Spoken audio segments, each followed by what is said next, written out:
Outdoor locations offer photographers the greatest opportunity to create truly unique portraiture. In this video, we'll be photographing at 5 different and unique locations.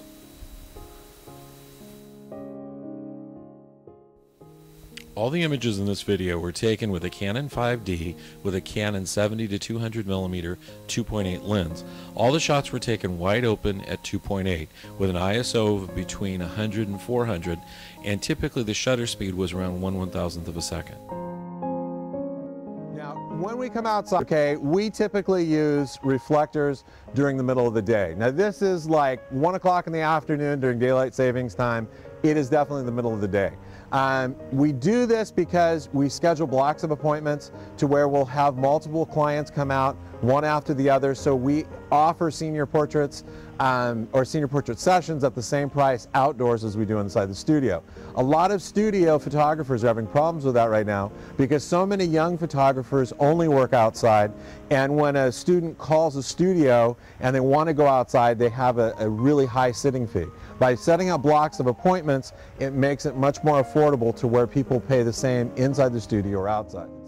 With reflected sunlight, you don't have to color balance because reflected sunlight color doesn't change, at least during the course of a session, so you're not color balancing all the time. It also gives you the most ability because what you see is actually what you get. When you use a strobe, you really never know the exact lighting effect that you're going to get until you download the images on your computer or print them out. Now, when we're doing this, one of the problems, or a couple of things that I always hear from photographers about using a reflector is, first, the downside they think is that they have to work with someone, okay? Anytime you go to a location that isn't a busy location, like a park or remote area, you should always work with an assistant. It makes your clients feel more comfortable, and legally you're protected in case there's ever anyone who might make an accusation that there was anything that shouldn't have happened during the session. Now, one of the things, every woman worries about their hips and thighs looking any bigger than they are, okay? It's just common. I care if it's you, your mother, your grandmother. So what you're going to do is you're going to roll over on the side of your hip, okay? Because anything that touches down widens out. If you're sitting on your bottom, your thighs or whatever, it's going to they'll look bigger than they really are. So you're rolling over this way, okay? Crossing this foot over like this. This hand comes here. And then it causes their arm to look much larger. So what you do is you have any woman comfortably kind of rotate and then rotate your hand around this way a little bit more. And have their arm away from their body. It's much more slimming. When you're using a reflector, you have to learn to feather off the light.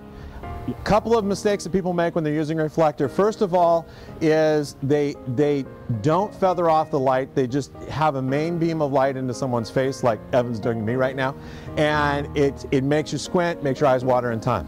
Second problem is that people they put the reflector on the ground and they reflect it back up, okay? That's not the way, that's not a portrait type lighting, okay? That's light coming from low into the camera or into the person's face. It's like horror lighting in a movie, okay? It's not what you want. You take and you place your reflector in the same position as you would your main light in the studio at approximately the same height. Now, there may be times to where a person is up on an elevated level looking down at you down a hill and lowering their face down, you can put the reflector on the ground. But most of the time, you bring it up to where it would be a main light position or main light level.